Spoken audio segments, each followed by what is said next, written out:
Good evening.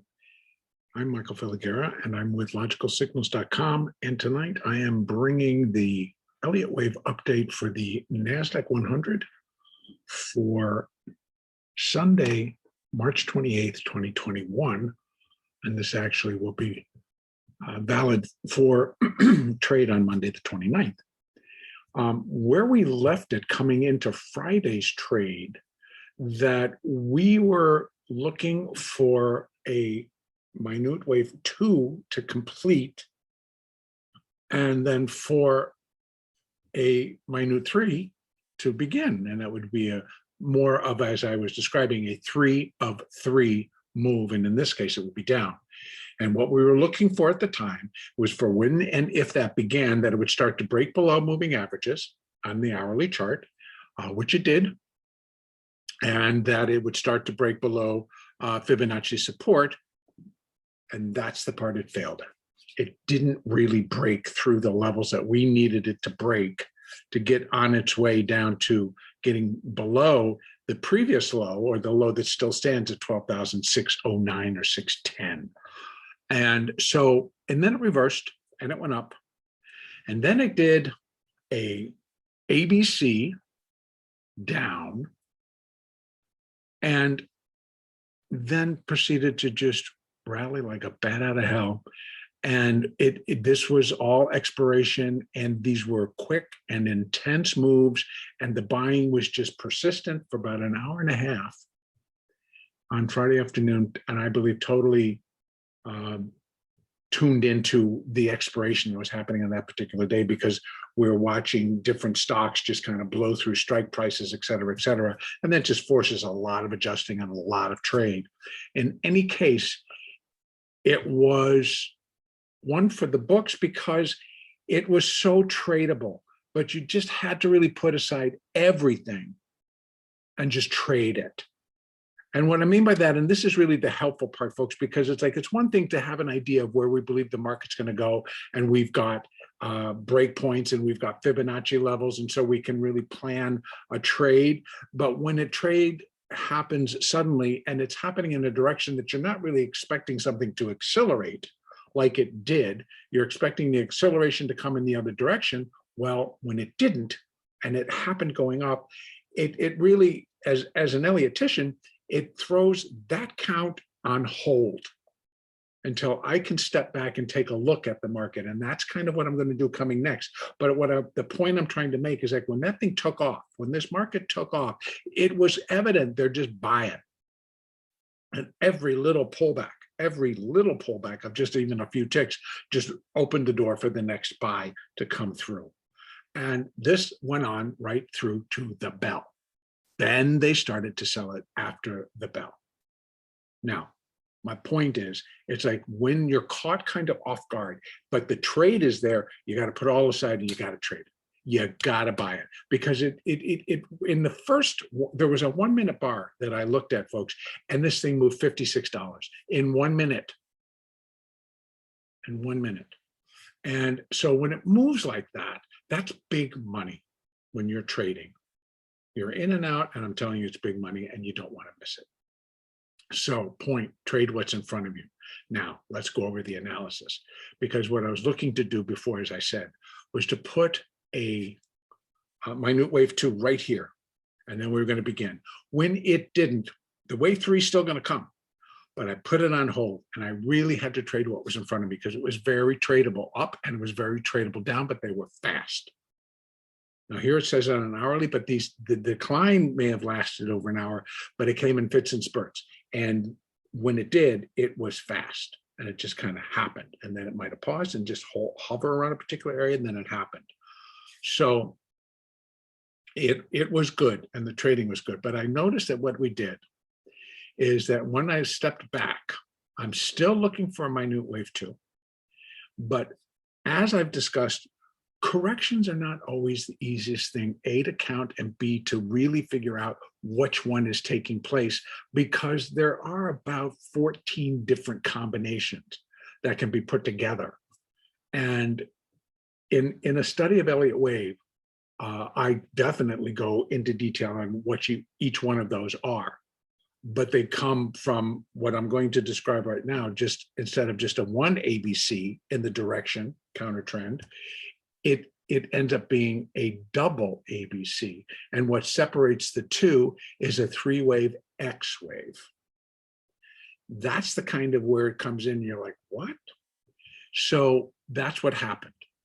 But at the moment when it was happening, I preferred to trade rather than actually pay attention to, oh, I've got to get this count down. That would become secondary to the trading. And once the market makes it clear, you're going to be able to see what it is. In any case, ABC, X, and another ABC. So this would be called a double ABC, separated by an X wave. There are moves called a triple. So in which case you get an ABC, X, ABC, X, and then another ABC. And that's still out there. That could be happening. But for the sake of our count, I've thrown a 2 up there. But now having said that, and I'm going to quickly flip down to the shorter terms. And well, this is a 30-minute chart, and we can see the internals of, oh, excuse me, I need to actually go back out there. And I need to put our Fibonacci's on that I want to use. So let me do that real quickly because it's going to, I need to look at the downside and then I'm going to discuss the pattern. And we'll be able to see what we may be looking at. So I'm going to quickly put this into place. And so we now have our Fibonacci's in place. I'm going to go back down to the other one.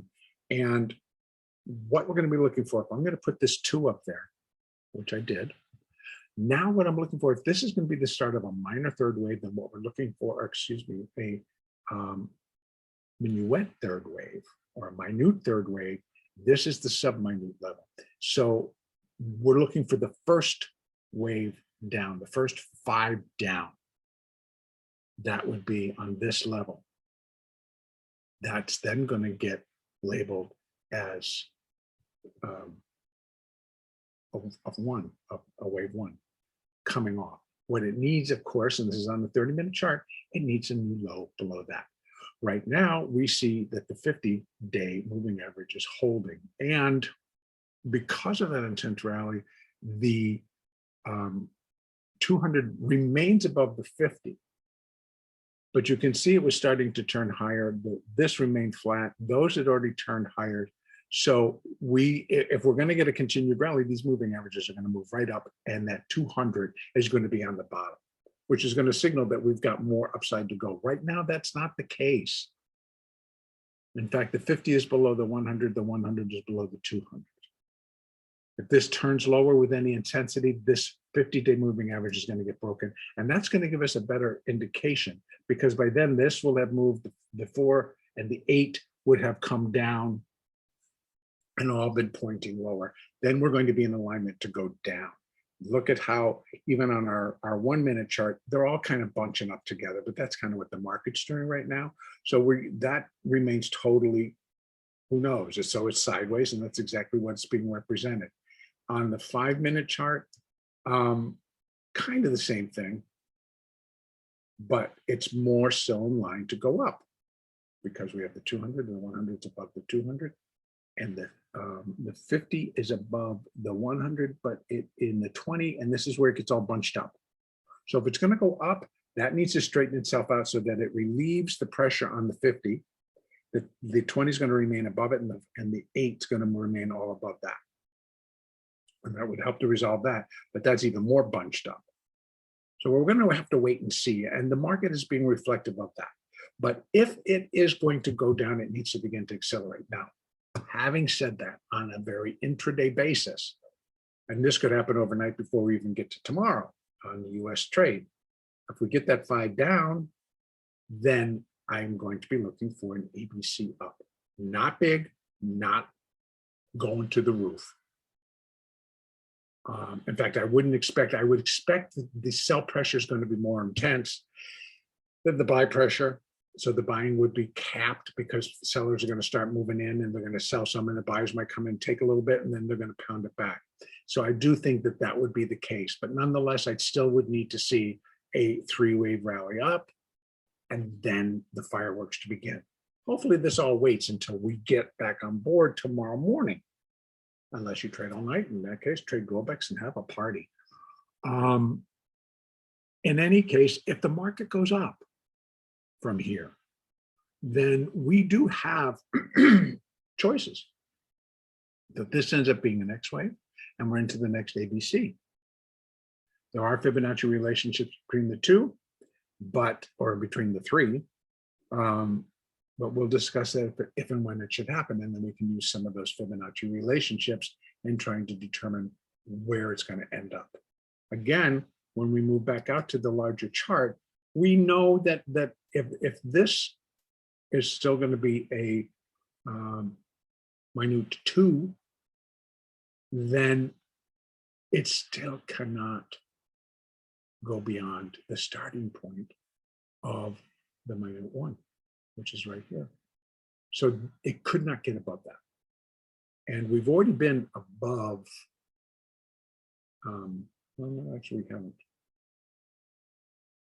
13,000, we've been well above 12,900 and got almost to 13,000 on this particular run. But we'd have to go back to last week in order to get to that level. So we did not on Friday. And I actually think that 13,000 would likely continue to contain it. It'll flow over, but right up about this level, I would hope it would contain upside until we get back on board tomorrow morning, and then we can see what more clearly is going on. For now, I am going to continue to leave this as a 2. This is workable. This, I think, is complete. So it's an ABC. So either we're going to get a triple or it's going to fall over. And we're going to continue on the downside track. Ultimately, I still have these same Fibonacci's up that I'm looking for at least a move down to 12,560 to 62, somewhere in there. And we'll be breaking below that previous low, which we definitely need to see for wave 3. And so that would be first, but I really believe that the power of this wave, once it gets going, it's going to start reaching all of these levels down here and ultimately down towards 12,185. Will be totally within the realm of reality. That's what I'm looking for. So I believe that upside remains limited. And at this point, I'm not sure what would have to come out to convince everybody that to stop exactly what they're doing, reverse all positions, go long the moon. I don't know. Could it happen? Of course. And I'm not married to downside. It's just what I am expecting because of what I'm seeing via the chart and via relationships between all of this. And so tomorrow, continued downside. Initially, remember we're a day trader, we trade off these short-term charts. Initially, we're just looking for maybe a trip and a test back down here at, we need to see it below 12,845 because that's the previous low. If it's going to make a 5th wave, it needs to go below there. And then put in a 3-wave rally back up into this area more than likely, and then the fireworks. Okay, so that would be my first expectation. And I want clean breaks, but I believe that the small break will come on a 5th wave down. And if it doesn't, then we may have to accept that this completed 5 down off of that high. So if it starts to break here and then it just continues to head, then we know that that 3rd wave is in force and we'll do this. So it's going to continue. It should move in 5 waves down, 3 waves up, 5 waves down, 3 waves up. That should be the pattern as we move ourselves lower. If we started getting 3 waves down, then it's a different picture and we need to look at it more cleanly. That's it for today. And I am hoping everybody has a great trading day tomorrow. And the next deck date will be on Monday, the 29th.